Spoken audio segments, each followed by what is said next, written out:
Halo teman-teman, jumpa kembali di video liputan khusus Rumah Pemilu. Kali ini bersama saya, Haura Isani. Topik yang akan kita bahas adalah 3 aturan yang diubah KPU di Pemilu 2024. 3 aturan ini merupakan aturan yang ramai dikritik oleh masyarakat sipil. Nah, apa aja 3 aturan itu? Simak selengkapnya dan jangan skip videonya ya. Aturan pertama, terkait dengan keterwakilan perempuan di dalam daftar calon. Pasal 8 ayat 2 PKPU nomor 10 tahun 2023 tentang pencalonan anggota Dewan Perwakilan Rakyat DPR RI, DPR daerah DPRD provinsi, dan DPRD kabupaten atau kota mengatur bahwa apabila penghitungan 30% jumlah bakal calon perempuan di setiap daerah pemilihan menghasilkan angka pecahan kurang dari 50, maka hasil penghitungan dilakukan pembulatan ke bawah. Dengan aturan ini, jumlah keterwakilan perempuan di dalam daftar bakal calon akan berkurang. Saya kasih contoh. Partai politik E mengajukan daftar bakal calon berisi 4 orang di sebuah dapil. 30% perempuan dari 4 orang adalah 1,20. Nah, dengan aturan angka pecahan kurang dari 50, maka hasil penghitungan dilakukan pembulatan ke bawah dan hasilnya hanya 1 perempuan di daftar bakal calon. Padahal, 1 perempuan dari 4 orang bakal calon sama dengan 25%, bukan 30%. Ini melanggar UU Pemilu nih guys. Pasal 245 UU Pemilu mensyaratkan agar daftar bakal calon memuat keterwakilan perempuan paling sedikit 30%. Dan 30% itu harus ada per dapil loh, bukan dalam jumlah total. Nah, karena aturan itu berpotensi merugikan perempuan, banyak banget nih aktivis perempuan dan demokrasi yang mengkritik. Lena Mariana Mukti misalnya, Koordinator Maju Perempuan Indonesia yang juga merupakan duta besar berkuasa penuh untuk Kuwait, mengatakan bahwa perempuan kader partai berhak atas jaminan keterwakilan perempuan minimal 30% di dalam daftar calon. Sama seperti kader laki-laki, kader perempuan juga ikut bekerja keras menjalankan organisasi dan mesin partai di pemilu. Aturan kedua yang diubah adalah aturan mengenai masa jeda untuk mantan napi korupsi dalam pencalonan di pemilu. Pasal 11 ayat 6 PKPU nomor 10 tahun 2023 tentang pencalonan anggota DPR RI, DPRD provinsi, dan DPRD kabupaten atau kota mengatur bahwa masa jeda 5 tahun bagi mantan narapidana korupsi untuk berkompetisi di pemilu legislatif tidak berlaku jika ditentukan lain oleh putusan pengadilan yang telah memperoleh kekuatan hukum tetap untuk pidana tambahan pencabutan hak politik. Aturan ini dinilai oleh Koalisi Masyarakat Sipil untuk Pemilu Bersih bertentangan dengan putusan Mahkamah Konstitusi nomor 56 tahun 2019, nomor 87 garing PUU strip XX garing 2022, dan nomor 12 garing PUU strip XXI garing 2023. Kalau kita lihat argumen MK di dalam putusan nomor 56 tahun 2019 misalnya, kenapa MK memutus adanya masa jeda 5 tahun? Karena apabila seorang calon yang pernah menjalani pidana korupsi tidak diberikan waktu yang cukup untuk beradaptasi, calon tersebut berpotensi terjebak kembali pada perilaku korupsi. Sudah ada beberapa kasus kepala daerah mantan narapidana korupsi yang melakukan korupsi kembali saat menjabat sebagai kepala daerah untuk kedua kalinya. Salah satunya kasus mantan Bupati Kudus Muhammad Tamzil. Pada Desember 2015, Tamzil menyelesaikan hukuman akibat terbukti melakukan tindak pidana korupsi dana bantuan sarana dan prasarana pendidikan. Dia terpilih kembali sebagai kepala daerah pada 2018 dan di tahun yang sama terjerat kasus suap pengisian jabatan. Jadi masa jeda 5 tahun bagi mantan napi korupsi untuk mencalonkan di jabatan politik dinilai MK sebagai waktu yang cukup untuk beradaptasi dan membuktikan kepada masyarakat bahwa mereka sudah mengubah dirinya menjadi terpuji sehingga ada keyakinan dari pemilih bahwa mereka tidak akan mengulangi lagi perbuatan yang sama. Kita bisa mengutip pendapat pakar hukum tata negara Bivitri Susanti yang menjelaskan mengapa argumen KPU dalam mengubah aturan terkait masa jeda ini merupakan argumen yang salah.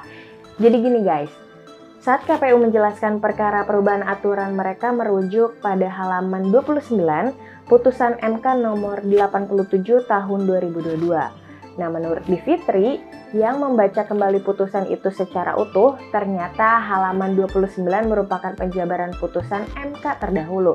Kalau kita baca lagi ke bawah, karena halaman 29 itu merupakan halaman awal pertimbangan MK, akan ketemu secara jelas pertimbangan MK bahwa masa jeda 5 tahun itu sifatnya kewajiban, tidak menghitung lagi apakah ada pencabutan hak politik atau tidak.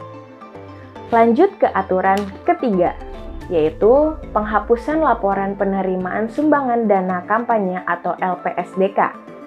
Alasan KPU menghapus LPSDK itu katanya tidak diatur oleh UU Pemilu. Masa kampanye 2024 yang pendek dan substansi LPSDK sudah dimuat di dalam laporan awal dana kampanye atau LADK dan laporan penerimaan dan pengeluaran dana kampanye atau LPPDK.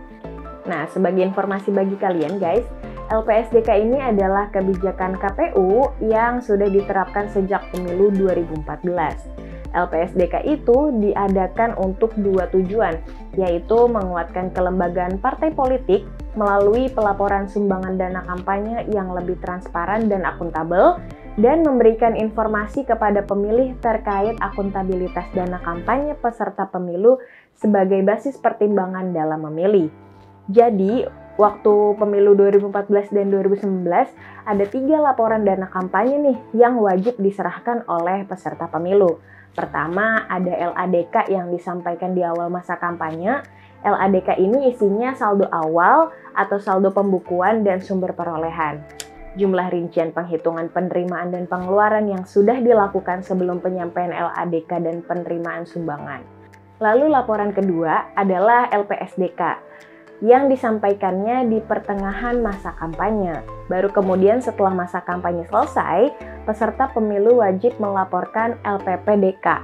Diserahkannya itu 15 hari setelah hari pemungutan suara dan merekap seluruh penerimaan dan pengeluaran dana kampanye. Jadi ada landasan filosofis nih dari kenapa KPU periode lalu mewajibkan LPSDK itu di pemilu 2014 dan 2019 bukan asal atur begitu ya guys. Oke, sekarang pertanyaannya, apakah KPU boleh membuat suatu kebijakan yang tidak diatur oleh UU Pemilu? Jawabannya menurut pakar hukum tata negara Bivitri Susanti, boleh.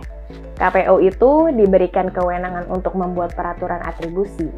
Nah, karena sifatnya atribusi melekat pada kelembagaan KPU, maka KPU bisa membuat kebijakan yang tidak tumplek-plek sama seperti bunyi UU-nya. Asalkan semuanya masih sesuai dengan fungsi KPU sesuai penyelenggara pemilu. Dan demi memenuhi prinsip-prinsip penyelenggara pemilu yang jujur, adil, transparan, akuntabel, dan berintegritas. Nah, karena kewenangan atribusi inilah, KPU di periode-periode sebelumnya menerapkan kewajiban LPSDK kepada seluruh peserta pemilu, dan saat itu peserta pemilu kebanyakan patuh nih guys pada kewajiban ini, meskipun tidak diatur dalam undang-undang. Jadi ini sebetulnya praktik yang baik yang sudah 2 kali diterapkan di pemilu kita.